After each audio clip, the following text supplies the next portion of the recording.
हुजूर ने कहा था अस्हाबी कन नुजूम बिअय्यिहिम इक्तदैतुम इह्तदैतुम, मेरे सहाबा सितारों की तरह है, जिसकी तुम पैरवी करोगे हिदायत पा जाओगे। तो सहाबा सितारे की मिसल है, जिसकी पैरवी करोगे, जिसकी जिंदगी का मुताला करो, जिसका तुम फॉलो करोगे राह रास्त पे आ जाओगे। सहाबा कराम में सिद्दीक़ अकबर की जात लाजवाब है, हजरत उमर फारूक आजम की जात लाजवाब है। जिस सिद्दीक़ अकबर के बारे में हुजूर ने कहा कि सिद्दीक़ के माल ने मुझको इतना नफा दिया जितना किसी के माल ने नफा नहीं दिया, और अगर मैं किसी को खलील बनाता तो मैं अबू बकर को अपना खलील बनाता। हजरत उमर के बारे में सरकार फरमाते हैं अगर मेरे बाद नबी का आना पॉसिबल होता, अगरचे मेरे बाद कोई नबी नहीं आएगा, मैं आखिरी पैगंबर बन के आया हूं, लेकिन अगर इन केस अगर कोई पैगंबर का आना संभव होता तो उमर मेरे बाद नबी होते। अब आप समझ सकते हैं कि उमर की अक्ल, उमर का इल्म, उमर का तदब्बुर कितनी जबरदस्त उनकी हिकमतें थी। लेकिन कुछ खबीसों के दिमाग में कीड़ा ऐसा काटता है, वो सिद्दीक़ अकबर अफजलुल बशर बादल अंबिया उनको गाली देते हैं। हजरत उमर फारूक आजम उनके खिलाफ ऑल फॉल बकते हैं।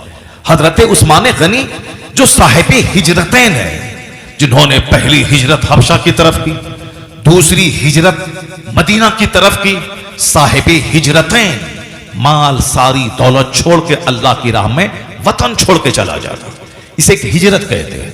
उस्मान गनी डबल हिजरत आपने की। उस्मान गनी के निकाह में सारे पैगंबरों के सरदार की 2 बेटियां उसके निकाह में, एक बेटी निकाह में थी, इनका इंतकाल हो गया, दूसरी बेटी आपने उनके निकाह में दिया, पहले रुकैया को दिया, फिर उम्मे कुलसुम को दिया, दोनों का इंतकाल हो गया। तो हुजूर ने क्या कहा, ए उस्मान, अगर मेरे पास 40 बेटियां होती तो एक एक करके सब तुम्हारी निकाह में दे देता।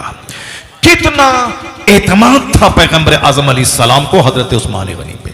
मगर खबीसों मरदूदों की कमी नहीं है इस दुनिया में। इस दुनिया में अल्लाह के मुनकिरों की, मुस्तफ़ा की तौहीन करने वालों की, मुस्तफ़ा के सहाबा को गाली देने वालों की कमी नहीं। इसलिए मैंने कहा ना कि जन्नत में मुश्किल से थोड़े लोग जाएंगे, और जहन्नम का पेट इतना बड़ा बनाया है कि न अमेरिका का प्रेसिडेंट से जहन्नम भरेगा, न हिंदुस्तान के किसी मंत्री से जहन्नम का पेट भरेगा, न दुनिया के शरीरों, शराबियों, पापियों, जुआरियों, सूदखोरों, हरामखोरों, माँ बाप के नाफरमानों और जुआ बाजों से जहन्नम भरेगा। इतना बड़ा पेट है क्योंकि दुनिया शरीरों से भरी हुई है। नबी जब भी किसी कौम में आते थे लोग उनका मजाक उड़ाते थे। हम लोग तो चलो खाना खाते हैं इसलिए मेरी बात में असर नहीं रहा, हम लोग लिफाफ लेते हैं इसलिए चलो मेरी बात में असर नहीं रहा। मगर अंबिया कराम जो इस दुनिया में आते थे वह लोगों से तबलीग दीन के बदले में खाना तक नहीं मांगते थे, तबलीग दीन के बदले में नजराना तक नहीं लेते थे।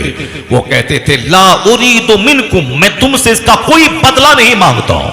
आज शरीर बदतमीज किस्म का आदमी जिसको नमाजी नहीं बनना है, जन्नती नहीं बनना है, शरीफ नहीं बनना है, जिसको खबीस मरदूद ही रहना है, वो कहता है कि मौलाना की तकरीर में असर कहां रहा, ये तो लिफाफ लेते हैं तो खाना खाते हैं। मैं कहता हूं खबीसों मरदूदो, अपने सीने पे मातम करो। आसमान से पानी गिरता है, जरखेज जमीन उस पानी को जज्ब करके शानदार फसल उगाती है, और वही पानी पत्थर पे पड़ता है। अब पानी ढलक के नीचे गिर जाता है, पत्थर सूखा का सूखा रहता है। कसूर पानी का नहीं है, कसूर उस पत्थर का है जिस पत्थर में वो पानी जज्ब नहीं होता है। वही पानी जमीन पे पड़ा, नर्म जमीन, शानदार गेहूं, गन्ना, चावल, सारी फसलें लहलहा उठती हैं, मगर वही पत्थर है सूखा का सूखा रहता है। ये खबीस मरदूद अपनी शरारत पे पर्दा डालने के लिए क्या कहता है, मौलाना लोगों में की बातों में असर नहीं रहा, ये खाना खाते हैं मुर्ग मुसल्लम और ये लिफाफ लेते हैं तो कैसे असर होगा। मैंने कहा खबीसों, ये हिदायत के लिए अल्लाह ने पैगंबरों को भेजा था, और वो पैगंबर खाना तक नहीं मांगते थे तकरीर के बदले में, वो पैगंबर लिफाफ नहीं मांगते थे तकरीर के बदले में। मगर लोगों ने जवाब में क्या कहा उनसे, तुम तो हल्की बात कहते हो। उन लोगों ने खतरनाक बात कह दी। क्या खतरनाक बात कह दी? उन लोगों ने, शरीरों ने, काफिरों ने, मुशरिकों ने पैगंबरों को गाली दिया। उनके ऊपर मैं धूल डाला, उनके ऊपर पत्थर की बारिश की, और किसी काफिर से नहीं रहा गया तो पैगंबर के घर में आग लगा दी। किसी और काफिर से नहीं रहा गया तो आरे से चीर दिया। जनाबे ज़करिया अलैहिस्सलाम को आरे से चीर दिया गया। किसके बदले में? वो अल्लाह का पैगाम पहुंचाते थे। जनाबे यहया अलैहिस्सलाम को कत्ल कर दिया गया। किसके बदले में? वो अल्लाह का पैगाम पहुंचाते थे। जनाबे नूह अलैहिस्सलाम 950 साल तक तबलीग दीन करते रहे। 9.5 साल नहीं, 950 साल तक। लेकिन बदले में लोगों ने क्या दिया? बदले में लोगों ने मजाक उड़ाया, लोगों ने गालियां दी। जब आप कश्ती तैयार कर रहे थे जिसमें ये और ईमान वाले सलामत रहेंगे और तूफान आने वाला है, लोग मजाक उड़ाते थे जनाबे नूह अलैहिस्सलाम से। कश्ती कहां चलाओगे? बालू पे कश्ती दौड़ेगी, ये रेत पे कश्ती दौड़ेगी? मजाक उड़ाते थे। जनाबे नूह अलैहिस्सलाम कहते थे आज मेरा मजाक उड़ा लो, कल मैं तुझ पर हंसूंगा, कल मैं तेरा मजाक उड़ाऊंगा। आज तुमको जितना मजाक उड़ाना है उड़ा ले। अब बताइए कि खाना तक नहीं मांगते थे, वो अल्लाह के नबी और रसूल थे। लोगों ने बदले में गालियां दी, बदले में आरे से चीर दिया, बदले में घर में आग लगा दी। इसका मतलब यह निकला कि इंसान का नेचर है, जब भी उनको उनकी बुराई की मजम्मत की जाती है, यह इंसान तिलमिलाने लगता है। जब ये इंसान का मजाज है, जब कोई शराबी होगा, मैं शराब की मजम्मत करूंगा, वो शराब नहीं छोड़ना चाहेगा, वो क्या करेगा? समझाने वाले का मुखालिफ बन जाएगा, समझाने वाले को गाली देगा, समझाने वाले को डिमोरलाइज करने के लिए उनका ऐब तलाश करेगा, उनका ऐब ढूंढ के लोगों के सामने हाईलाइट करेगा। ये मस्जिद का इमाम जो जुमा के दिन शराब के खिलाफ तकरीर किया था, ये मौलवी साहब की बीवी को मैंने देखा था सोनार की दुकान पे बैठ के ये हाथों का कंगन मरा रही थी। मैंने इस मौलवी साहब को देखा था, ये साहब निकाब में मलबूस थे, इसकी बीवी वो सब्जी खरीद रही थी। ये मौलवी साहब को मैंने देखा था खेत में हल चला रहा था। ये मौलवी साहब को मैंने देखा था चौक पे बैठ करके दूसरों के साथ गपशप कर रहा था। यानी बिना बगैर सर पैर की बातें बोलना, क्योंकि सीने में लगी है उनके आग, उनको वह शराबी है, शराब के खिलाफ उसने तकरीर की है, इसलिए वो बदन हाथ तिल मिला रहा है। वह सामने वाले लोगों के सामने जलील और रुस्वा हो रहा है। उस रुस्वाई का दाग मिटाने के लिए अब वह मौलवी का ऐब खींच तान के निकालता है, ताकि पता चल जाए कि जो शराबी के खिलाफ बोल रहा था वह खुद ही ऐब में घिरा हुआ है, वह क्या दूसरों को समझाएगा। यह शैतान का तरीका है कि समझाने वाले का मुखालिफ कर देना, समझाने वाले के खिलाफ गुस्सा दिला देना, समझाने वाले को उसमें डिमेरिट तलाश के निकालना। मालूम है जब कारून को हजरत मूसा अलैहिस्सलाम ने कहा कि अल्लाह का कानून है ज़कात निकालना है, कारून ने जब ज़कात निकाला तो बेपनाह माल ज़कात में निकल गया। कारून को माल को देखने के बाद लालच पैदा हुआ कि इतना करोड़ों का माल ज़कात में, जबकि 40वां हिस्सा निकालने के बाद इतना सारा माल निकल जाएगा।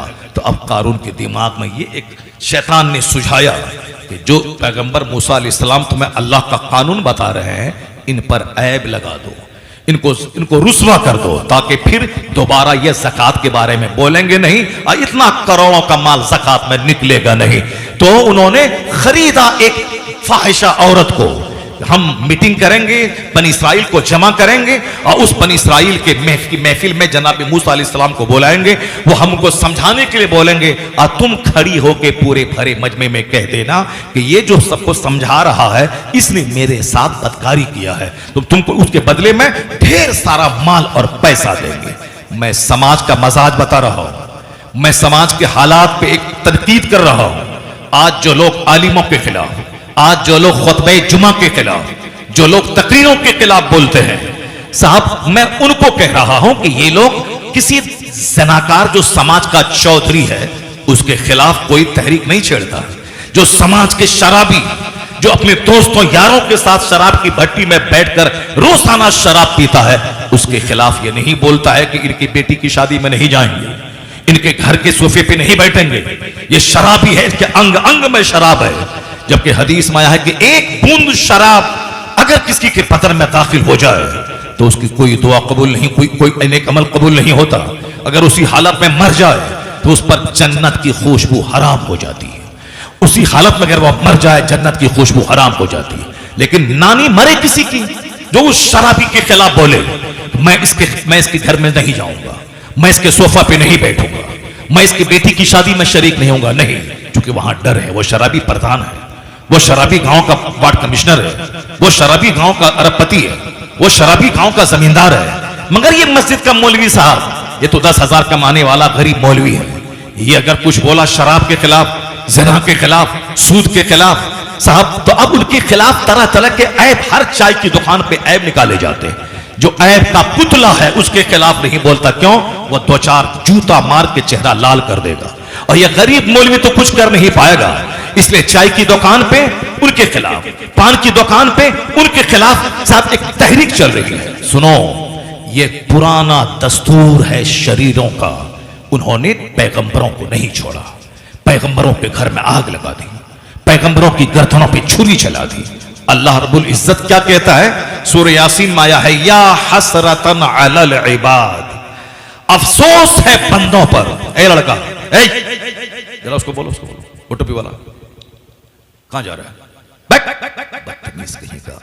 एक तो जलसा जुलूस होता नहीं, और जब होता है तो नाच के भागता है, कोई चूटी काट रहा हो, यहां से जाएगा वहां मोबाइल लेके बैठ जाएगा, मोबाइल में बस वो गंदी तस्वीरें देखता रहेगा, और कोई मतलब ही नहीं, यहां ये हुआ वहां वो हुआ, 2 घंटे नचाएगा मोबाइल को, उसके बाद थक करके 2 बजे सो जाएगा, फिर दिन के 10 बजे वह उठेगा।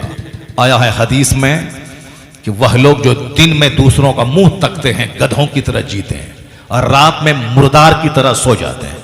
रात में मुर्दार की तरह सो गया और दिन गधों की तरह दूसरों का मुंह तमाशा के तौर पर देखता रहा, उस पर लानत की गई। अक्सर लोग इसी हदीस के जुमरे में आते हैं, दिन भर दूसरों का मुंह तकना और रात भर मुर्दार की तरह सो जाना। अब पाबंदी से नमाज पढ़ने वाला भी फजर की नमाज पाबंदी से नहीं पढ़ता है, महीने में 3 दिन फजर पढ़ता है, 4 वक्त के नमाजी मिलेंगे 99%, अब 5 वक्त के नमाजी बहुत कम ही मिलेंगे। और फिर जो नमाज पढ़ता है उसका यह हाल है, जो नमाज नहीं पढ़ता है उसका तो कोई मतलब ही नहीं है, वो जब चाहे सो जाए और जब चाहे उठें।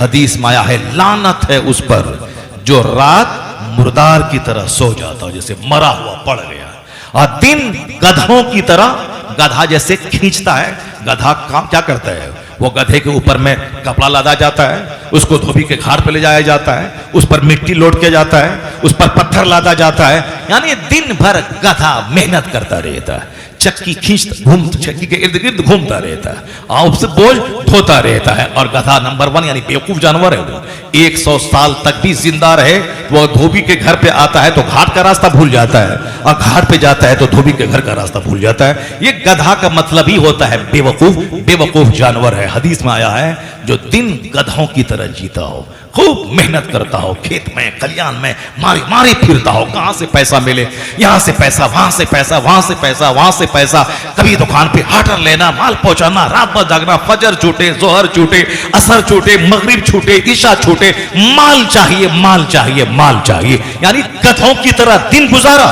ना जोहर का ख्याल आया कि जिस रब ने मुझे सेहत दी है उस रब को मैं सजदा कर लूं, जिस रब ने आंख दिया है उस रब को सजदा कर लूं, जिस रब ने हाथ दिए हैं, अगर हाथ में फालिज हो जाता तो हम कैसे सामान उठाते, कैसे ग्राहक को देते, अगर हमारी आंख अल्लाह छीन लेता तो कैसे हम ग्राहक को देखते, कैसे माल दिखाते, अगर अल्लाह मेरे पांव को छीन लेता कैसे घर से चल के हम दुकान जाते और खेत में हल चलाते, अगर अल्लाह ताला हमें फालिज ज़दा बन के बिस्तर पे लेटा देता तो कैसे मैं वहां से चल के स्कूल और कॉलेज जाके नौकरी करके 2 पैसे मैं कमाता। एहसास नहीं है बंदों को, यह दिन भर मारे फिरता है, और जो अल्लाह रोजी देने वाला है उस अल्लाह को तो सजदा करने के लिए फजर में टाइम नहीं उसको 10 मिनट, अज़हर में टाइम नहीं उसके पास 10 मिनट, असर में टाइम नहीं उसके पास 10 मिनट, पेट पालने के लिए गधों की तरह 12 घंटे उसके पास है दुकान में बैठने के लिए। मगर जो अल्लाह जिन पैदा किया है और जो अल्लाह हाथ पांव पेट पांव सारे पार्ट्स दिया है, अगर पेट में रोटी पचाने की सलाहियत अल्लाह छीन लेता है, 50 करोड़ रुपए खर्च करके लीवर ट्रांसप्लांट होता है, फिर भी बंदा मर जाता है। मैं जानता हूं लखनऊ के एक आदमी को, बहुत मोटा ताजा था, दूसरों पे बड़ा गरजता था, लेकिन जहां लीवर खराब हुआ वो हमसे बोला था कि अब मुझको यहां से चाइना जाना है, लीवर का ट्रांसप्लांट करवाना है, हजरत दुआ कीजिए। कुछ ही दिन के बाद पता चला कि दुनिया छोड़ के वो चले गए। लीवर ट्रांसप्लांट कराना, चूंकि रोटी पचना छोड़ दिया, चाय डालो उल्टी, या दही डालो उल्टी, रोटी डालो उल्टी, और सब चावल डालो उल्टी, यानी जो भी खाओ तय होना लाजमी। अब क्या करना, चूंकि लीवर उसको पचा ही नहीं पाता है, और यहां 10 रोटी खाए पचा लिया, तो इसका मतलब है कि बस ये हमारा बाप दादा का हक था जो हमको मिल गया है, अब हम शैतान बन जाए। नहीं नहीं, ये यकीन करना है कि जो अल्लाह मुझे लीवर दिया है, पहले खाने से पहले ज़ोहर में उसको सजदा कर लूं, उसके बाद रोटी पेट में डालूं, तो अल्लाह ये नेमत जो दिया है वो नेमत फिर छीनेगा नहीं, नेमत को बरकरार रखेगा, नेमत में इजाफा करता चला जाएगा। इन शकर तुम लाज़ीदन्नकुम, अल्लाह कहता है अगर तुमने मेरी नेमत का शुक्रिया अदा किया तो हम नेमत को बढ़ाते रहेंगे, और अगर तुमने नाशुक्री की, वाला इन कफर तुम इन अज़ाबी लशदीद, मेरा अज़ाब बड़ा सख्त है, मैं देना जानता हूं तो मैं छीनना भी जानता हूं। मैं ये कहना चाहता हूं, अल्लाह कहता है सूरह यासीन में, या हसरतन अलल इबाद, ये एक तमहीद के तौर पर अल्लाह का खौफ डालने के लिए, जलसो जुलूस में बैठने के लिए, आलिमों की तकरीर सुनने के लिए, उसको अपने सीने में जगह देने के लिए और उस पर अमल करने के लिए, मैं एक मजाज देने के लिए मैं ये तमहीद कह रहा हूँ। तकरीर इसके बाद मैं शुरू करूँगा, उसके बाद आखिर में तकरीर का जो कंक्लूजन होगा वो आपके सामने मैं पेश करूँगा। तकरीर तो आधे घंटे में भी हो सकती है, लेकिन ये तमहीद जो अल्लाह रब्बुल इज़्ज़त से डराने वाली, यह तमहीद जो हमारे दिल में अल्लाह का डर पैदा करने वाली, यही वो तमहीद, यही वो तकरीर, ये नसीहत है जो पैगाम मुस्तफ़ा लेके आए।